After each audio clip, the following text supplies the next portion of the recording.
former Secretary General of the United Nations. He served humanity and the world with distinction, and in our country's hour of need, he helped steer our nation out of deep abyss of seemingly intractable war. May his soul rest in perfect peace. He always showed us what is possible and what is best in humanity.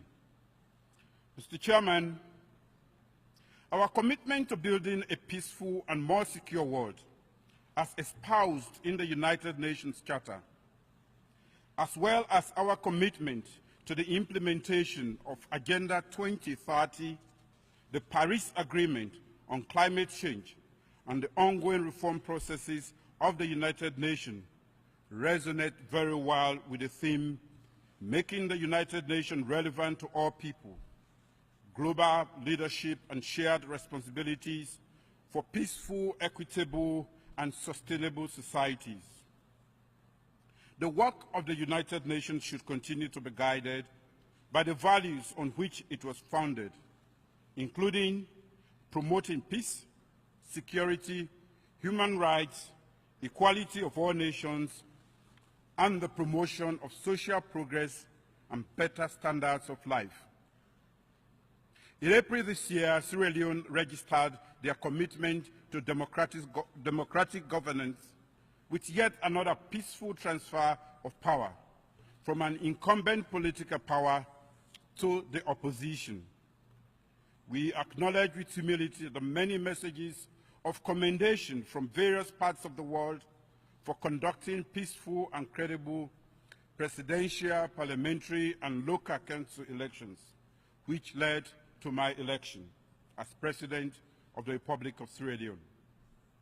On behalf of the people of Sierra Leone, we sincerely appreciate invaluable contributions of the international community in facilitating and monitoring our electoral process. We acknowledge the role of the United Nations and our development partners for supporting the successful conduct of those elections. We are a successful model of stable democracy, one that has evolved and matured in 20 years from chaos and lawlessness of civil conflict. But stable democracies must be sustained. Sierra Leoneans voted for a change of government. They voted for a new direction and the right direction. My government is ready to maximize our country's potential for development because we believe that development sustains emerging, successful, and stable democracies like ours. The international community has invested hugely in facilitating and stabilizing Sierra Leone's democracy. The international community must continue to play its role in sustaining Sierra Leone's democracy in collaboration with the government and people of Sierra Leone. In addition to our firm commitment to good governance and prudent and accountable management of our nation's resources, we are ready to foster a conducive and congenial environment for credible GDP growth. We call on our bilateral partners to help us deliver on the expectations of our people with development funds, technical assistance, and the cultivation of valuable trade links. We cordially invite all credible investors into an open and congenial investment environment where all your investments are guaranteed and protected by our relevant laws, and where we have worked assiduously to remove barriers to the investment. Help us to sustain our democracy. Mr. Chairman, this Assembly made a historic pledge during the World Summit held in 2005, a pledge to strengthen the United Nations with a view to enhancing its authority and efficiency, as well as its capacity to address effectively and in accordance with the purposes and principles of the Charter the full ranges of challenges of our time. A number of gains have been made, including the establishment of the Peace Building Commission and the Human Rights Council, and the adoption of the resolution on responsibility to protect. These gains are laudable, but the need for reform is urgent and imperative. We should now endeavor to demonstrate the political way to particularly redress the historical injustice done to the African continent. The present geopolitical realities are compelling for a comprehensive reform of the Security Council to make way for equitable representation in all organs of the United Nations. Africa is the only continent without representation in the permanent category of the Security Council. Africa is also underrepresented in the non-permanent category. Africa's demand for 2 permanent seats with all the rights and prerogatives of current members, including the right of veto and 2 additional non-permanent seats, is a matter of common justice and the right to have an equal say in decision-making on issues that affect the Africa region. It is time that we addressed these long-standing injustice and imbalance perpetrated by the present configuration of the Security Council without any further delay.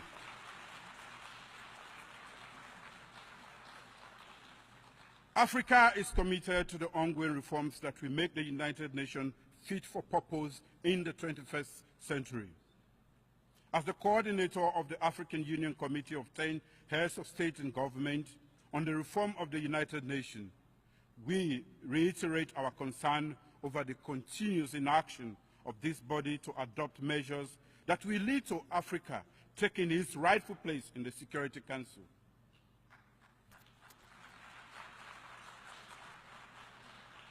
Unless and until we are able to contend with the reform of the Security Council, the most critical question of our day, our organization will be seemingly constituted on undemocratic and discriminatory principles.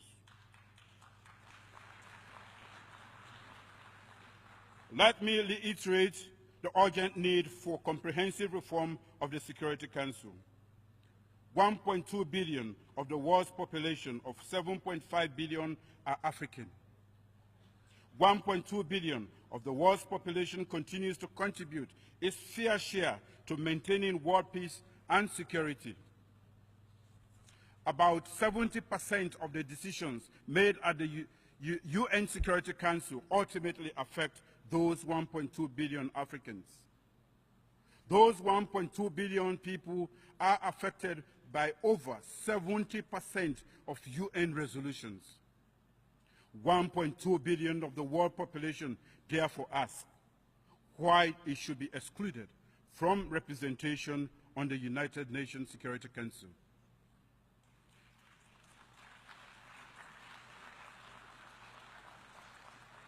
Those 1.2 billion people simply want their voices to be fully represented on the UN Security Council.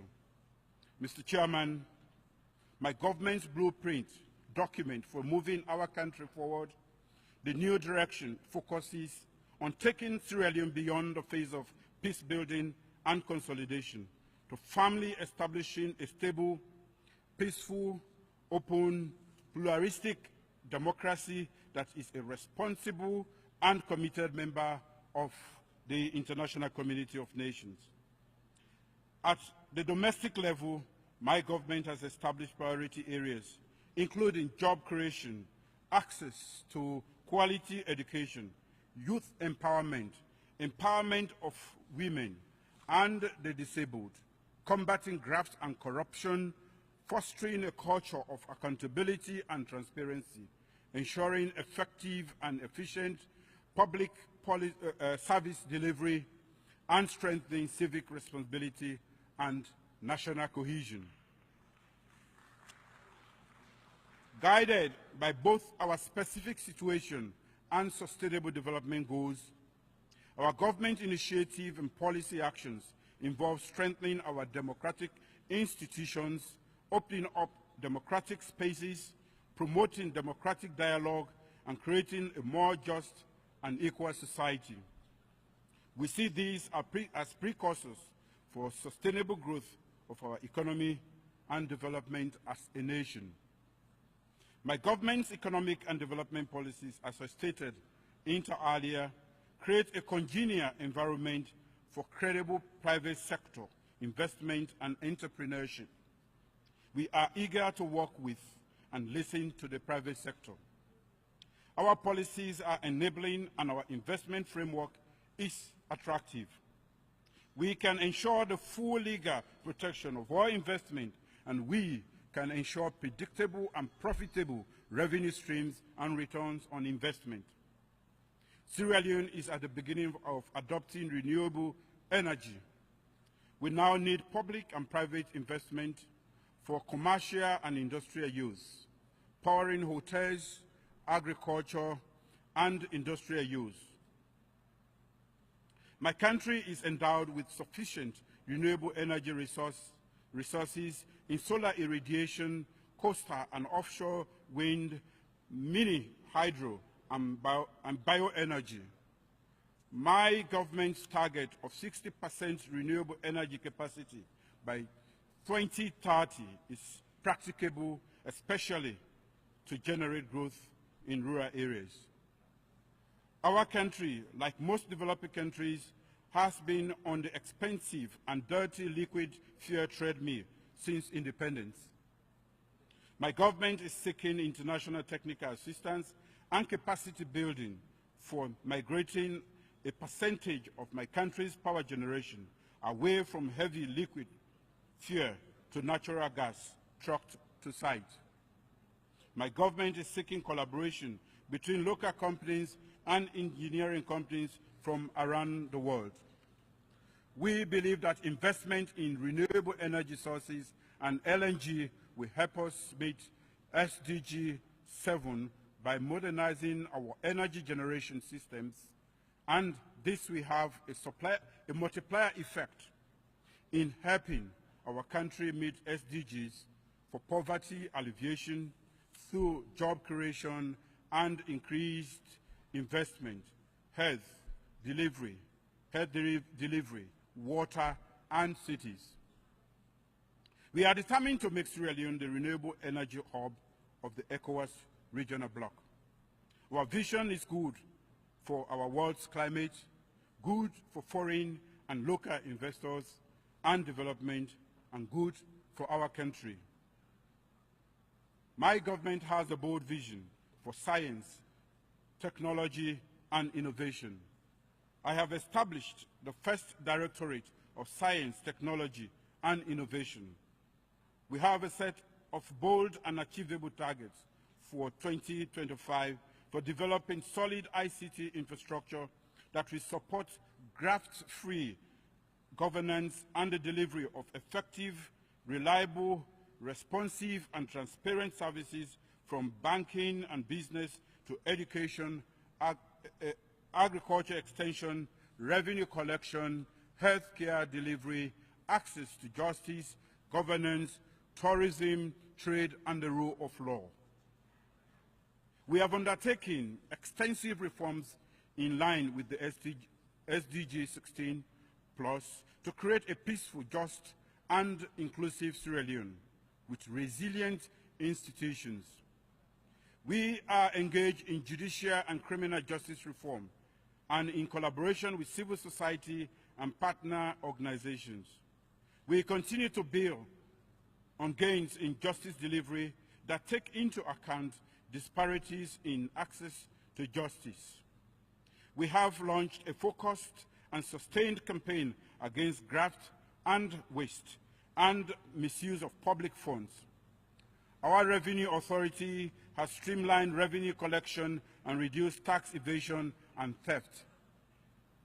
We have launched a free quality education program that provides access to basic through secondary education for the girl child and other children of school-going age.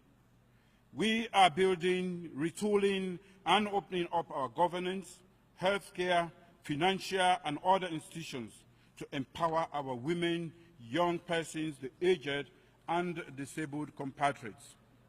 We are also reviewing discriminatory laws and practices and will engage communities in order to change traditional strictures that have excluded those persons. In particular, our young people, like young people all around the world, are energized and eager to make Sierra Leone a better place. Our development policies and priorities harness their vibrancy and direct it into targeted education and skills training, entrepreneurship, and strong civic participation.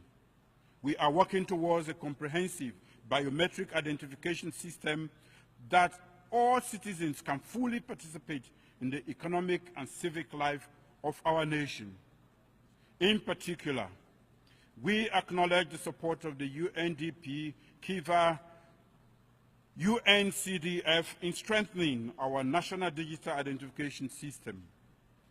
Their assistance modernizes our credit reference bureau, that we radically transform the financial inclusion landscape and the ease of doing business in our country. We are fully committed to promoting a free press, rescinding adversarial public order laws, and protecting and promoting the rights of citizens to know and to access information. We have instituted a National Civic Education Commission to further ensure the unrestricted participation of every Sierra Leonean in our stable democracy. For all of the foregoing, we need a constructive but intensive and sustained engagement with our bilateral partners and partner institutions. Mr. Chairman, my government is committed to increasing equitable access to quality health care for Sierra Leoneans. We call on bilateral partner organizations, private persons to help us invest in and also develop our critical institutions, technical, human resource capacity, as well as develop infrastructure that ensures the delivery of quality health care for all Sierra Leoneans. We recall with great appreciation the magnanimity of the world as we dealt with recent deadly epidemics like the Ebola virus disease and sustained intervention of our partners in helping us battle tropical diseases including malaria, cholera, and typhoid. We need more help in all those areas and in expanding and maintaining all immunization levels at 100%. My government has increased healthcare investment, but that will not be enough.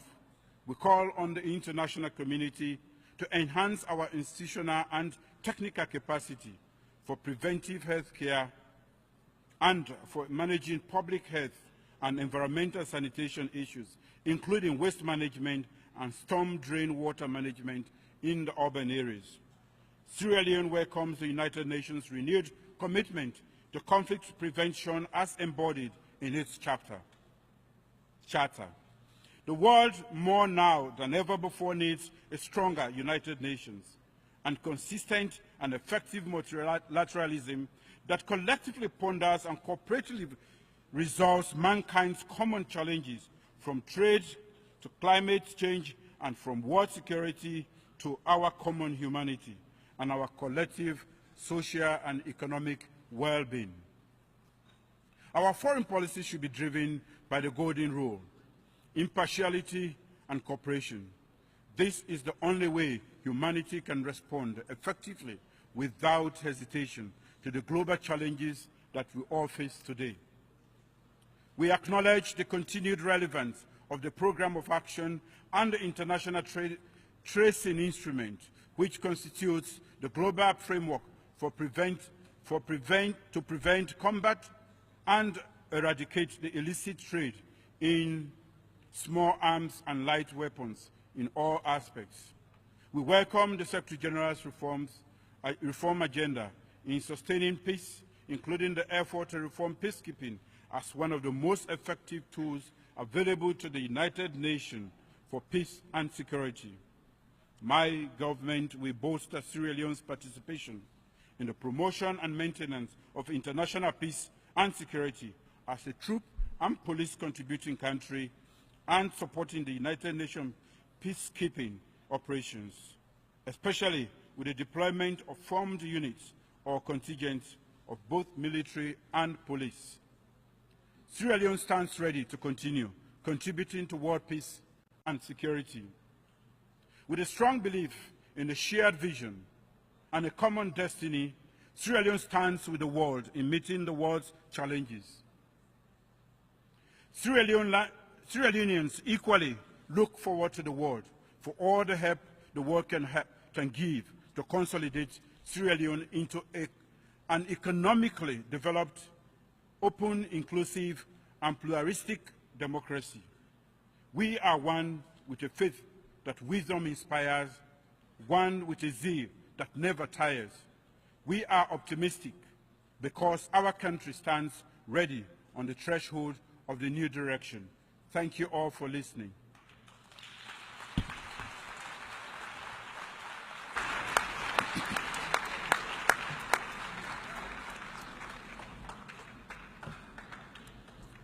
Au nom de l'Assemblée générale, je tiens à remercier. On behalf of the General Assembly, I wish to thank the President of the Republic of Sierra Leone for the statement just made. May I request representatives to remain seated while we greet the Head of State. Bid farewell to the Head of State. Thank you.